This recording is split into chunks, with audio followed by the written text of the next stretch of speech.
Mga Tagalog tinatrash talk yung mga Bisaya. Anong oras na daw dyan sa Bisaya? Lah, ibang bansa na pala kayo ah. Boss, tawag ka na daw ni Foreman. Lah, anong akala mo sa akin? Construction worker? Mag-a-apply pa lang oy. Pag Bisaya daw, Matic ML10 lah. Nagkakamali ka.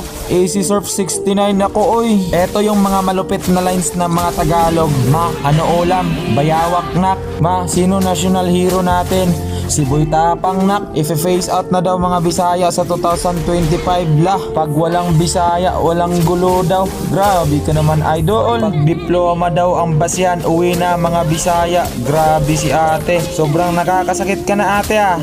Alam mo kasi ate, oo, kayo na edukado, kayo na yung nasa itaas. Pero itong tandaan mo, isang buhay lang ang meron tayo. Kung ikaw ay nakapagtapos, de congrats sa'yo. Minamaliit niyo yung mga Bisayang hindi nakapagtapos kasi imbis na mag-aral, kumakasta ng